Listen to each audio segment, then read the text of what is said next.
சில பேருக்கு தொண்டையில ஒரு வலி இருக்கலாம். தொண்டை கரகரகரன்னு இருக்கலாம். எதனால இருக்கலாம்னா, சளி பிடிச்சிருந்துச்சுன்னா, சளி தீவிரமா இருந்துச்சுன்னா தொண்டை கரகரப்பு வரலாம். சில குளிர்ச்சியான பொருட்கள், ஐஸ்கிரீம், கூல்ட்ரிங்க்ஸ் இது மாரி பொருட்கள் சாப்பிடும்போது தொண்டை வலி வரலாம். அலர்ஜி, இந்த தூசு, புகை இதே மாரி இடத்துல நம்ம ரொம்ப நேரம் இருக்கிறதால நமக்கு தொண்டை வலி வரலாம். அதிகம் பேசுறது, கத்துறது இதனால் சில டைம் நம்ம தொண்டை வலி வரலாம். சில டைம் ஆசிட் நம்ம சாப்பிட்டது ஆசிட் வந்து அப்படியே சாப்பிட்டது எதிர்த்துட்டு வரும். இதனால் வரும்போதும் நமக்கு அந்த தொண்டை வலி வரலாம். அது புண்ணாயிடும். உலர்ந்த காற்று இந்த ட்ரையான ஏரியால இருக்கும்போது நமக்கு வரலாம். இந்த ஸ்மோக் பண்றாங்கல்ல, இதே மாரி டைம்ல நமக்கு தொண்டை வலி வரலாம். இந்த தொண்டை வலியை நம்ம எப்படி தீர்க்குது? நமக்கு என்ன கை வைத்தியம்னு பார்க்க போனா, உப்பு தண்ணி தண்ணீல உப்பு போட்டு, அது வெதுவெதுப்பான தண்ணீர்ல உப்பு போட்டு கொப்பளிப்பதன் மூலம் நாம் அந்த கரகரப்பில் இருந்து நாம் ஒரு விடுதலை பெறலாம்.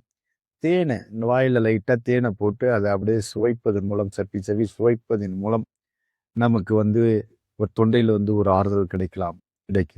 இந்த இஞ்சி துளசி கஷாயம் வைப்பாங்க. இஞ்சி துளசி போட்டு தண்ணியில நல்லா கொதிக்க வச்சு அதை ஆற வச்சு குடிப்பதன் மூலம் நமக்கு தொண்டை வலி கொஞ்சம் தீரலாம்.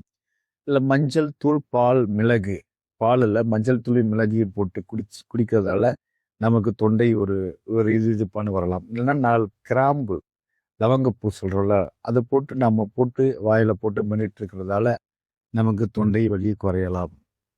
புதினா புதினாவை நல்லா கழுவிட்டு அதுலேயே ஒரு 10 புதினா தழைகளை வாங்கி போட்டு நம்ம அப்படியே மெல்ல மென்றுக்கிட்டே இருக்கும்போது நமக்கு வந்து தொண்டை வலி குறையும்.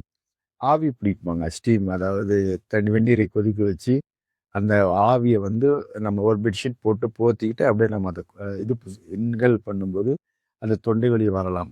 தண்ணீர் அதிகமா குடிக்கணும். இது டைம்ல தண்ணீர் அதிகமா குடிப்பதன் மூலம் நமக்கு இதிலிருந்து நம்ம தவிர்க்கலாம். நம்ம இதுவுமே சொல்லி நம்ம செய்யக்கூடாதது என்னன்னா, குளிர்ச்சியான, சூடான பொருட்களை நம்ம இதுமாரி டைம்ல தொண்டை வலி இருக்கிற டைம்ல நம்ம எடுத்துக்க கூடாது. அதெல்லாம் அது மேலும் புண்ணாக்கிடும். அப்புறம் இந்த ஸ்மோக் பண்றது, இந்த காரமான பொருட்கள், இந்த புளிப்பான பொருட்கள், இது கடினமான பொருட்கள் இதெல்லாம் நம்ம சாப்பிட்றத தவிர்க்கணும். அது போன்ற சமயங்களில் நம்ம பேச்சையே கூட குறைச்சிக்கணும். ஏன்னா நம்ம தொண்டை தொடர்ந்து பேசும்போது அது உராசி உராசி அதுவும் நமக்கு ஒரு புண் வரத்துக்கு இருக்கலாம்.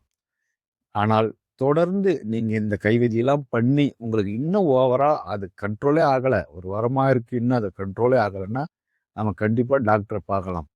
சில டைம் தொண்டை வலி டைம் ஃபீவரும் வரும். உடல்நிலை ஜுரமும் வரும். அதே மாரி டைம் இருந்தாலும், சில தொண்டையில் வீக்கம் வரும். வீக்கம் வந்தாலும், நம்ம இரும்பி துப்பும்போது சில இடத்துல ரத்தம் வரும் சளியில. அதே மாரி டைம் எது வந்தாலும் நம் மருத்துவரை பார்க்க வேண்டும். மேல இருக்கிற கைவைத்தியம் ஒரு ஒரு சின்ன ரிலீஃப்க்காக. நாம டாக்டர்கிட்ட போறதுக்கு முன்னாடி நாமளே சரியாயிடும்னா நம்ம சரி பண்ணிக்கலாம். இல்ல இது தீவிரமாக இருக்கிறது, 1 வாரத்துக்கு மேல 10 நாள் இருக்கும்போது நம் மருத்துவரை பார்க்கலாம். நம்ம கைவைத்தியத்துல நமக்கு சரியாயிடும். ஆகாத பட்சத்தில் நம் மருத்துவரை பார்க்கலாம். நன்றி.